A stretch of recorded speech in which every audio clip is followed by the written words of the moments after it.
সুপ্রিয় দর্শক আসসালামু আলাইকুম। খাদ্য রং চ্যানেল থেকে আপনাদের সকলকে জানাচ্ছি স্বাগতম। আশা করছি আপনারা সকলেই ভালো আছেন। আলহামদুলিল্লাহ আমিও অনেক ভালো আছি। এতক্ষণে তো দেখে নিশ্চয়ই বুঝতে পেরেছেন আমি আজ কী নিয়ে হাজির হয়েছি। এত সুন্দর এই মজার মজার পিঠাগুলো কিভাবে তৈরি করতে হয় আমি আজ সেটাই আপনাদের সাথে শেয়ার করব। তো চলুন তাহলে দেখে নিই আমি কিভাবে এত সুন্দর পিঠাগুলো তৈরি করে নিয়েছি। পিঠা তৈরি করার জন্য আমি এখানে চালের গুঁড়ি নিয়েছি, মানে আমি এখানে আমরা যে ভাত রান্না করে খাই সেই চালটাকে ভিজিয়ে রেখে সারা রাতের জন্য তারপর সকালবেলা আমি চালটাকে বেটে নিয়েছি এবং চালটাকে খুব মিহি করে বেটে নিতে হবে যেন কোনো দানা দানা ভাব না থাকে।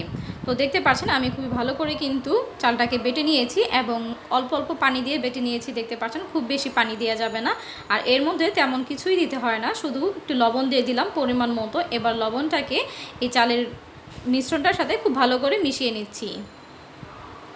এবার এটাকে আমি 3টা ভাগে ভাগ করে নিব।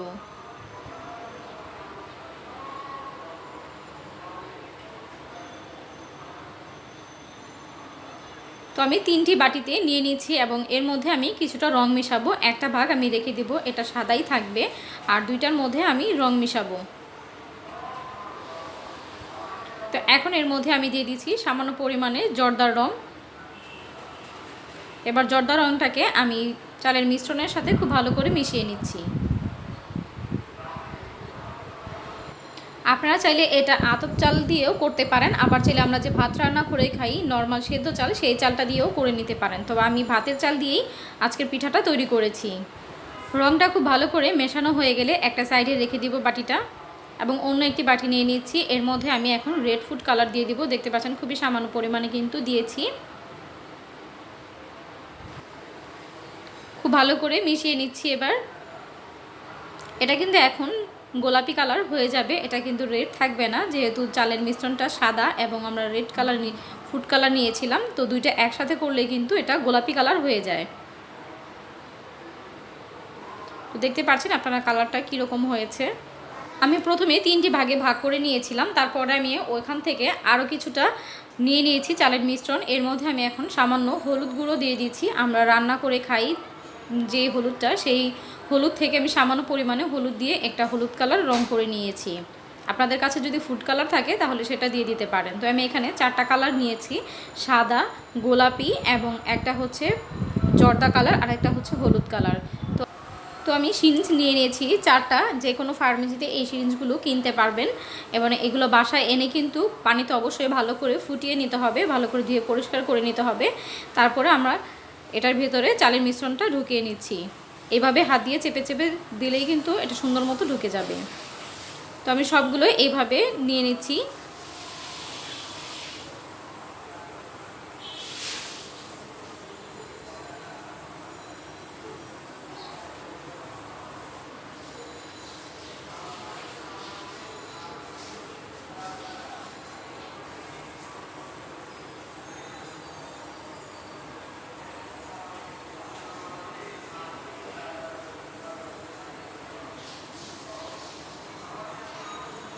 তো 4টা সিরিঞ্জই ভরা হয়ে গেছে দেখতে পাচ্ছেন। তো আমি এবার পিঠা তৈরি করে দেখাচ্ছি আপনাদেরকে। আমি এখানে কলা পাতা নিয়েছি, আপনারা চাইলে এখানে কোনো একটি গ্লাস অথবা বাটি দিয়ে মাপ দিয়ে নিতে পারেন। তবে আমি যেহেতু পিঠা তৈরি করতে পারি আগে থেকে, আমার এসবের দরকার নেই, আমি এইভাবেই গোল করে তৈরি করে নিতে পারি।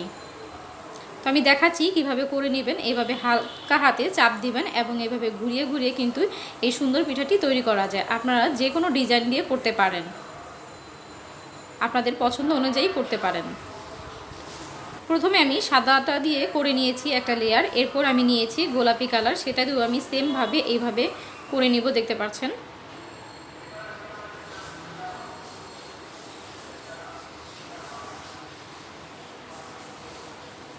হালকা হাতে চাপ দিবেন এবং এইভাবে ঘুরিয়ে নেবেন, তাহলে কিন্তু সুন্দর পিঠাটি হয়ে যাবে। আমি আরও একটি কালার নিয়ে নিচ্ছি, এবার হলুদ কালার নিয়েছি।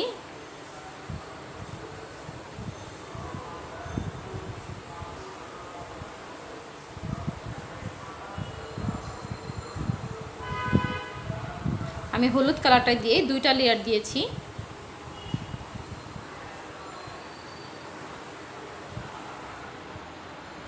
আমি আবারও সাদাটা দিয়ে উপর দিয়ে করে দিচ্ছি।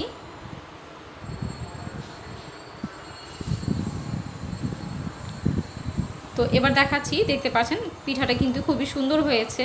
তো এইভাবে আমি বাকি পিঠাগুলো কিন্তু তৈরি করে নিব। আমি আরও একটি পিঠা দেখাচ্ছি আপনাদেরকে।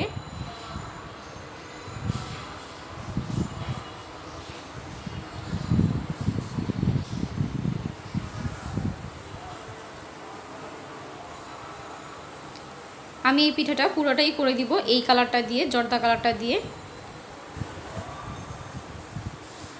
এরই মধ্যে খুবই সুন্দর একটি পিঠা তৈরি হয়ে গেল। তো বাকি যে পিঠাগুলো আছে সেইগুলো আমি একইভাবে তৈরি করে নেব। দেখতে পাচ্ছেন আমার সবগুলো পিঠা এর মতো তৈরি করা হয়ে গিয়েছে। আমি এক একটা এক রকম করে তৈরি করে নিয়েছি। তো এই পিঠাগুলো এবার আমি ভাপ দিয়ে নিব। আমি আগে থেকেই চুলায় পানি বসিয়ে রেখেছিলাম একটি হাঁড়িতে, এবং উপরে এরকম একটি ছাঁকনি দিয়ে দিয়েছি।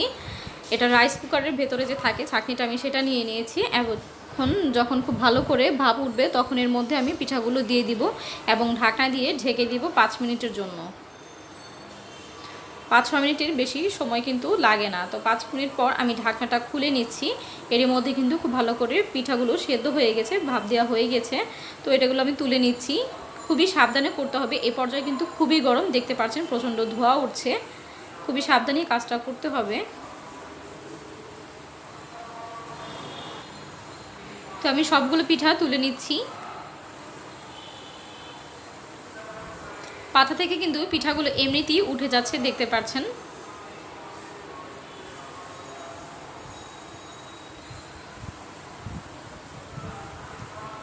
তো আমি পাতা থেকে এইভাবে পিঠাগুলো তুলে নিচ্ছি। বাকি যে পিঠাগুলো আছে আমি ওইগুলো এই একইভাবে ভাপ দিয়ে তারপর কলা পাতা থেকে ছড়িয়ে আমি রোদ্রে শুকিয়ে নিব। আমি শুকানোর পর একেবারে আসছি পিঠাগুলো নিয়ে।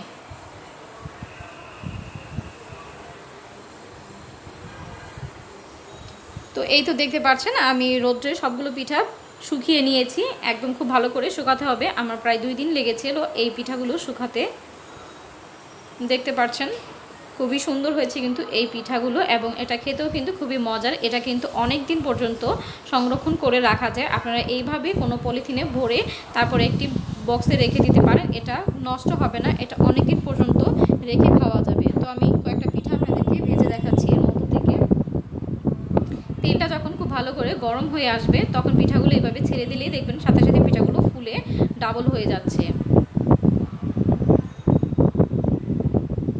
এই পিঠাগুলো এইভাবে ভেজে নিতে হবে, এবং এটা চাইলে আপনারা মিঠাইয়ের মধ্যে শিরা দিয়ে খেতে পারেন, সেটা অনেক বেশি মজার হয়ে থাকে। চাইলে চিনি দিয়েও উপরে খেতে পারেন, আবার চাইলে এমনি খালি খালিও খেতে পারেন।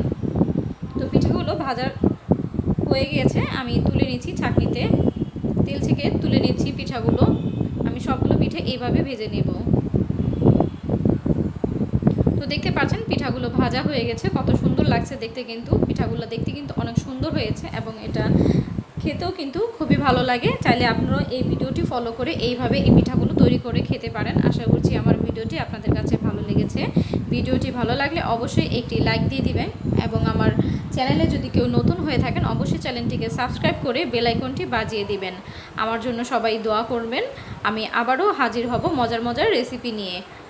আজকের মতো এখানেই বিদায় নিচ্ছি। আল্লাহ হাফেজ।